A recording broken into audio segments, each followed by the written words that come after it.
Seattle taxpayers just spent nearly $500,000 on 4 public toilets. Not 4 buildings, not 4 housing units, not 4 police officers, 4 toilets. Now, only weeks after installation, reports are already surfacing that at least one of them's been vandalized. If this sounds familiar, that's because Seattle already spent millions on high-tech public bathrooms 20 years ago. Those became magnets for vandalism, drug use, and crime before eventually being sold off on eBay for pennies on the dollar. No kidding, eBay. The question isn't whether people need public restrooms, the question is whether Seattle learned anything from the last disaster.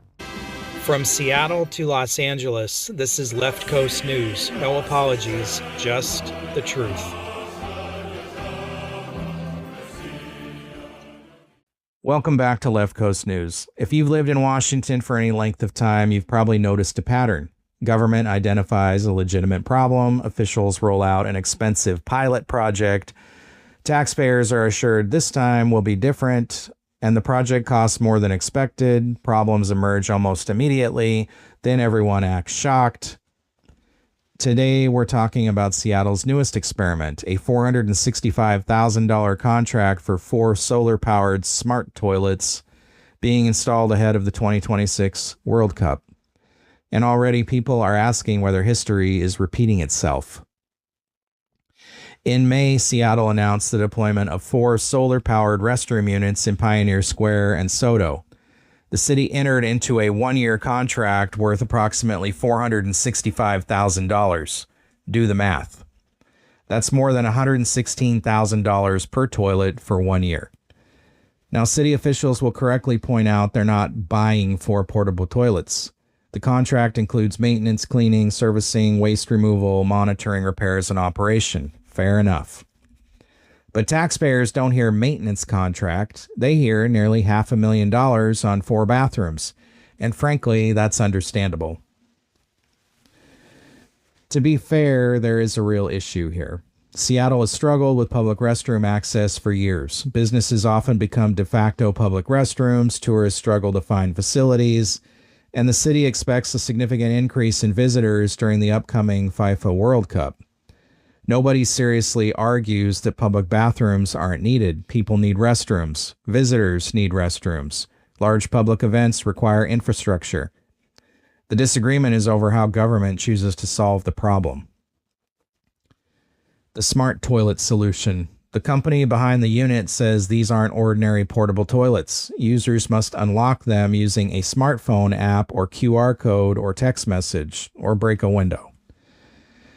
There is a 10-minute occupancy limit. The units are solar-powered. They contain their own water and waste systems. The technology is specifically designed to prevent the kinds of problems that plague previous public restroom projects. On paper, it sounds impressive. The problem is that paper doesn't graffiti itself. Paper doesn't get vandalized. Paper doesn't live in the real world.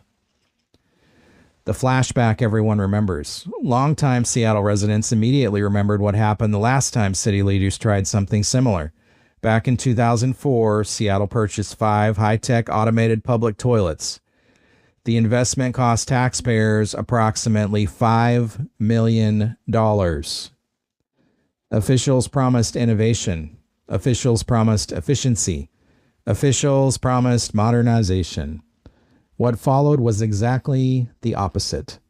The facilities became frequent targets for vandalism. Drug activity became a major concern. Maintenance costs exploded.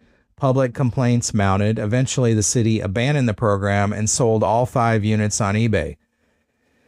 The sale generated roughly $12,500. Think about that. Millions spent. $5 million. Thousands recovered. If a private business made investments with that success rate, shareholders would be demanding new leadership. The vandalism question. Now we're hearing reports that one of the new units has already experienced vandalism or operational issues. Maybe it's minor. Maybe repairs will be quick. Maybe it's an isolated incident.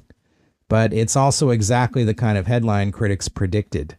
The challenge isn't installing toilets. The challenge is maintaining them in an environment where vandalism has been an ongoing issue for years. A pilot project is supposed to demonstrate success. Instead, the first headlines are raising questions about whether the city is walking directly into the same trap again. The access problem. There's another issue receiving less attention. Access requires a phone. That may sound reasonable to most people, but critics point out that some of the very populations city leaders frequently say they're trying to serve may not have reliable access to smartphones or active phone service. So while the technology may create accountability, it also creates barriers. The city now finds itself trying to balance security, accountability, accessibility, and cost. And that's easier said than done. Why not a public-private partnership? This is where a bigger conversation starts. Why does every solution have to come entirely through government spending? Around the country and around the world, private-public partnerships are used to operate infrastructure and public amenities. Businesses benefit from increased foot traffic. Advertising revenue helps offset costs. Private operators share responsibility for maintenance. Risk is distributed instead of concentrated entirely on taxpayers. Could that model work here? Maybe. Maybe not. But it seems like a conversation worth having before taxpayers continue funding one expensive pilot after another. The bigger issue. Ultimately, this story isn't about toilets. It's about trust. When taxpayers hear that government needs another $500,000 for another experimental project, they don't evaluate it in isolation. They remember previous failures. They remember cost overruns. They remember projects that were supposed to work. They remember promises. And when one of these new units gets vandalized almost immediately, it reinforces the perception that government keeps making the same mistakes while expecting different outcomes. Whether that's completely fair or not, perception matters. And Seattle leaders are now fighting decades of history as much as they're fighting vandalism. The city says this is a pilot program. Time will tell whether these units become a successful model for future expansion or another expensive lesson in unintended consequences. One thing is certain. Seattle taxpayers have seen this movie before, and many aren't convinced the ending will be any different. Before you go, make sure you're following Left Coast News everywhere we publish. You can find us on YouTube, Rumble, Brighteon, BitChute, Spotify, Apple Podcasts, Facebook, X, Truth Social, Instagram, TikTok, and Patreon. If you found value in today's report, help us fight the algorithms by hitting the like button, sharing this episode, and leaving a comment below. Your engagement helps more people see independent reporting that isn't filtered through corporate media talking points. And what do you think? Is Seattle solving a real problem with these new smart toilets? Or are taxpayers watching another expensive government experiment unfold in real time? Drop your thoughts in the comments. We read them and often use them to shape future episodes. Thank you for supporting independent journalism and being part of the Left Coast News community.